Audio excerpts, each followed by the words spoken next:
Hello, everyone. So let me begin with a paradox. We are the most digitally connected generation in human history. We can message across continents instantly. We can see faces through screens at any hour as we like. And yet, rates of reported loneliness are rising across age groups. Young adults, the elderly, professionals, students, leaders. And loneliness is not simply sadness. It is not the same as being alone. Loneliness is the subjective experience of insufficient, meaningful connection. And increasingly, scientists argue that loneliness is not just a psychological issue, it's a public health crisis.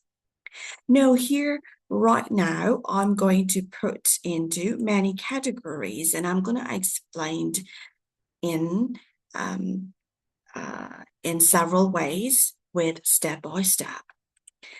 Right, so the first one, um, which is the biology of social connection.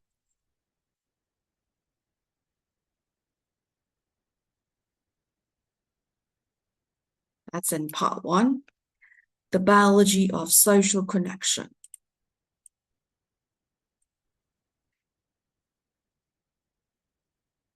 Oh.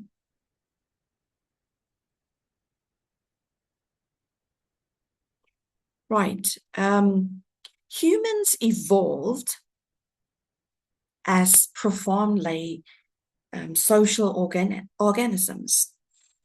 In ancestral environments, isolation was dangerous. So to be excluded from the group was to risk starvation, predation, and death. All right, so got to risk starvation, predation, and death. So evolution embedded social connection deeply into our biology. So neuroscientist John Cacioppo, I'm going to write it down. I'm going to write his name down here.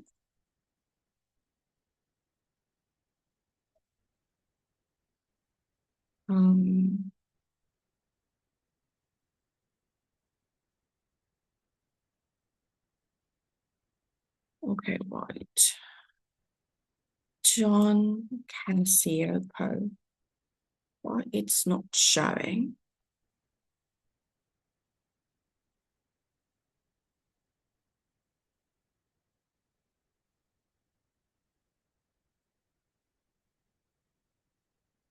Right here. John Cacioppo. So what did he research?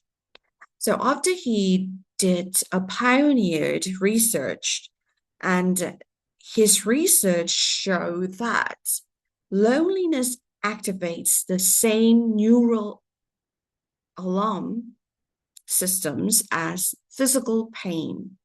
Wow, it's interesting. And social pain is processed in overlapping brain regions with physical pain.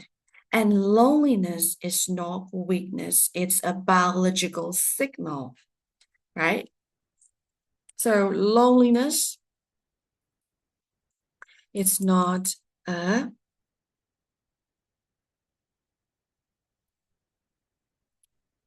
it's not weakness, it's a biological signal.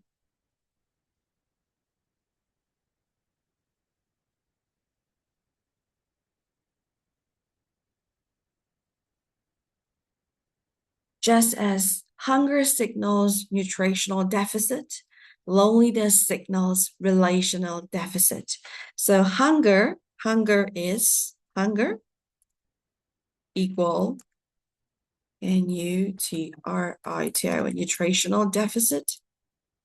And Loneliness equal relational deficit. All right. Now, let's move on to part number 2, the health consequences of loneliness. So part 2, the health consequences of loneliness.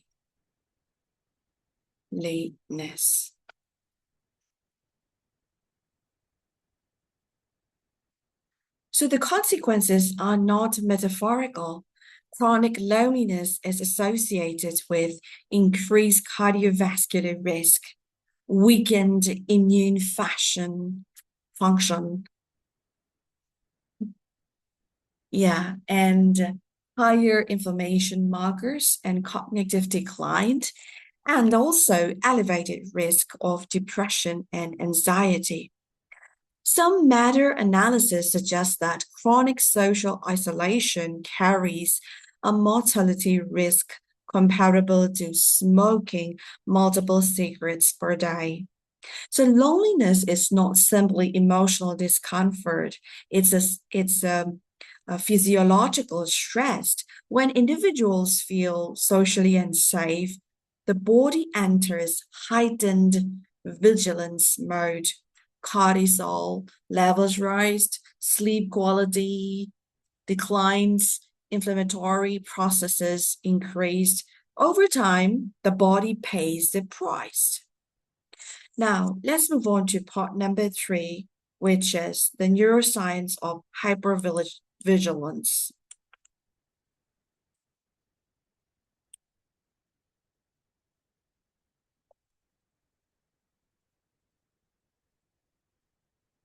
Right.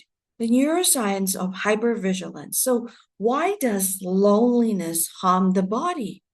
Since the lonely brain becomes hyper alert to threat. So, it's the more lonely you are, the more hyper you become to the threat. So Carcio-Poe's research demonstrated that loneliness biases attention towards negative social cues. So neutral expressions are interpreted as hostile, ambiguous messages are read as rejection, and this creates a feedback loop, like something like this.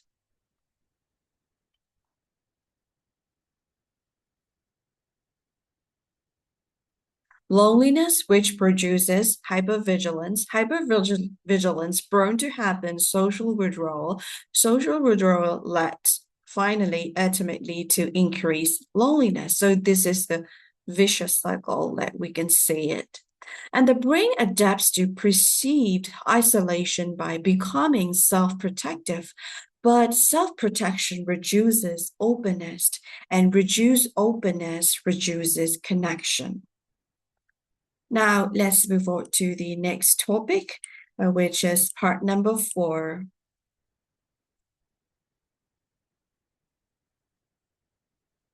The modern acceleration. Right. Now, consider the modern environment. Urbanization has increased physical proximity but reduced communal intimacy. Why do I say this? For instance, work mobility fragments long-term relationships. Digital interaction substitutes for embodied presence, right? Like institutions like Harvard University, long-running longitudinal studies on adult development show that strong relationships are the strongest predictor of well-being and longevity. Not wealth, not fame, not status, relationships. And yet many modern systems prioritize productivity over belonging. We have engineered efficiency, but not necessarily connection. Now, in part 5, we're going to look at the loneliness in youth, and which is quite Quite common these days, huh? So part number 5, the youth loneliness paradox. So one of the most alarming trends is rising loneliness among adolescents and young adults. Despite social media's saturation, surveys suggest increasing reports of isolation. Why? Because digital interaction does not always equal emotional intimacy. The brain evolved for eye contact, vocal tone, physical presence, shared embodied presence. Screens flattens emotional bandwidth. They amplify comparison, they intensify performative identity, right? You tend to compare yourself with others on social media, etc. And they increase exposure without necessarily deepening connection. The result can be paradoxical: constant visibility and persistent loneliness. Yeah. So now in part 6, we're going to look into the elderly and structural isolation in part 6.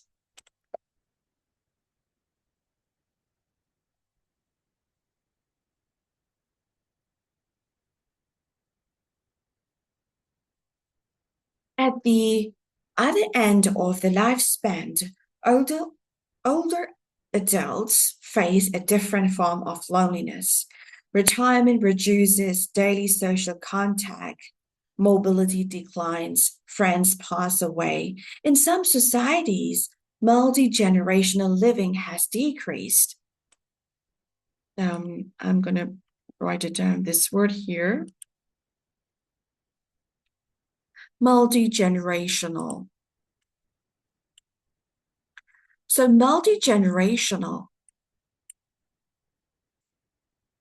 um, which refers to families or groups spanning several generations living or working together, such as grandparents, parents, and children.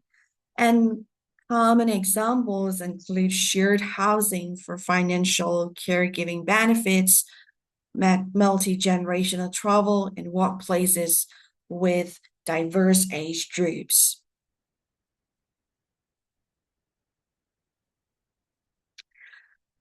In community structures weakened, loneliness is the elderly is strongly correlated with cognitive decline and increased um, dementia risk.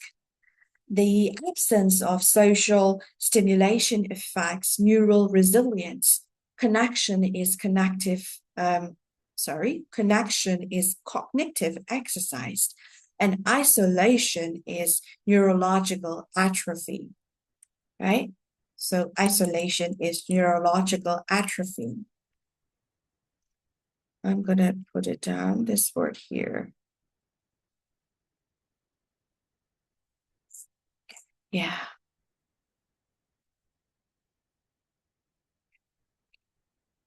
Right. So isolation is neurological atrophy. Well, so what is neurological atrophy? Well, this is a medical term. It's brain atrophy. It's a loss of neurons and the connections between them, resulting in brain tissue shrinkage and reduced cognitive or motor function. Well, it is caused by diseases like Alzheimer's, strokes, infections, or trauma, as well as normal aging. While not fully reversible, management focuses on treating the underlying cause. So that is called neurological atrophy or brain atrophy. Now, let's move on to the next part.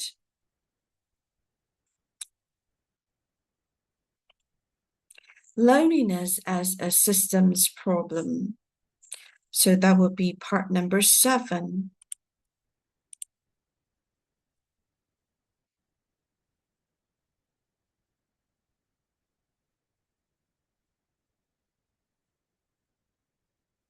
We often treat loneliness as an individual emotional issue, but it is also structural. Consider urban design, work culture, education systems, technology incentives.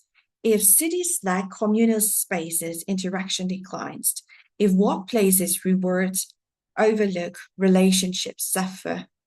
If education prioritizes performance over belonging, students disconnect. And loneliness emerges not just from personal deficits, but from systemic architecture. Public health solutions must therefore be collective. So this is loneliness comes from systemic architecture. Yeah.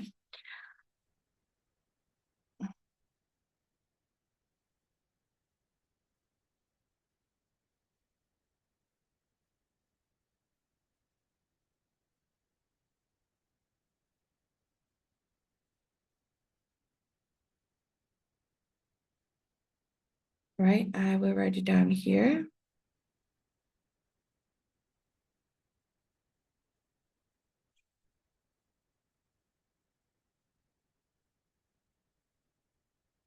So here in the sense of systemic architecture as in like um, it's how the environment has been built and how the environment of the surrounding has been built and and also systemic architecture and loneliness refers to how the built environment, urban planning, and digital infrastructures actively shape, foster, or alleviate social isolation.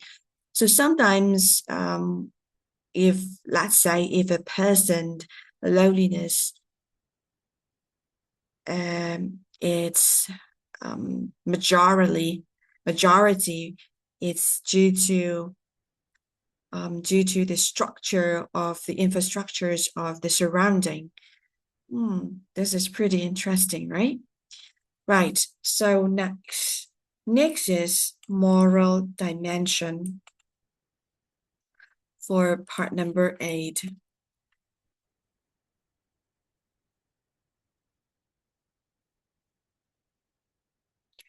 There is also an ethical question. In many cultures, independence is glorified, self-sufficiency is praised, but human beings are interdependent by design. And the philosopher Aristotle described humans as political animals, cre- creatures oriented toward community. Modern individualism sometimes mistakes isolation for strength, but neuroscience suggests the opposite. Connection is resilience. Yeah, connection is resilience. Belonging is regulation. Community is medicine. So now in part number 9, rebuilding connection. So what can be done? At the individual level, invest in depth over breadth of relationships, prioritize face-to-face interactions, practice vulnerability, engage in shared activities, not just shared screens.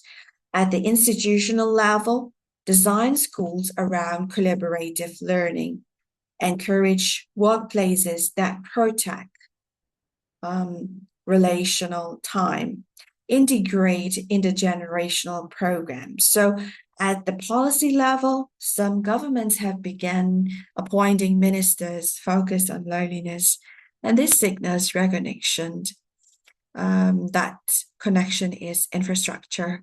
Just as roads and hospitals sustain society, so do relational networks. So I'm going to put it the next part, which is part number 10. So the paradox of courage. Loneliness often persists not because connection is impossible, but because vulnerability feels risky. The lonely brain expects rejection, so it withdraws. Reconnection requires courage, the courage to initiate, the courage to risk misunderstanding, the courage to reveal imperfection. Ironically, the very fact that reduces loneliness, openness is the loneliness makes hardest. So, as in conclusion, I'm going to put this lecture to an end with the invisible epidemic. If a virus were increasing cardiovascular disease, weakening immune systems, impairing cognition, and shortening lifespan, we will call it a global emergency, isn't it? And loneliness does all of this. But because it is invisible, it is underestimated. Connection is not a luxury, it is biological necessity. Let me repeat this sentence. Connection is a biological necessity.